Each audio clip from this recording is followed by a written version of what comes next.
peacock ay talagang pangalan ng lalaking ibon ng pamilyang peafowl. May 3 uri ng peafowl sa mundo: Indian, Congo, at green peafowl. Ang Indian peafowls ay ang pinakakaraniwang uri ng peafowl na matatagpuan sa buong mundo.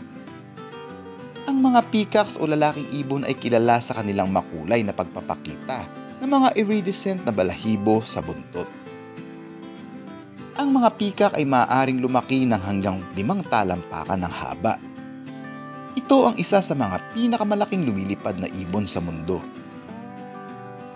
Sa katunayan, ang 60% sa kabuuang haba ng isang peacock ay dahil sa buntot nito. Ang pagpapakita ng makulay na balahibo ng buntot ng mga ito ay ang pinakamagandang paraan ng panliligaw sa mga pamilya ng ibon sa breeding season. Sa pagpapakita ng panliligaw, inilalatag ng lalaki ang napakalaking balahibo ng buntot nito upang ipakita ang mga makukulay na pattern, gayon din ang mga batik na tila mata. Ang ilang mga peacock ay may mahabang buntot at mas maraming eye patch kaysa sa iba.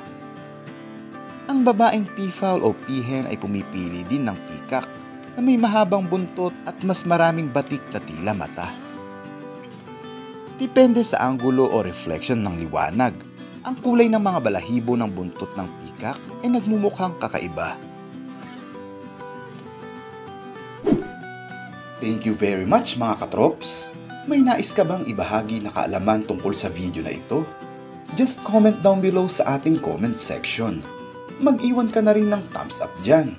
At kung bago ka pa lang sa channel na ito o kung hindi ka pa nakakapag-subscribe, i-click lang ang subscribe and bell notification para lagi kang updated sa mga susunod pa nating mga videos na i-upload.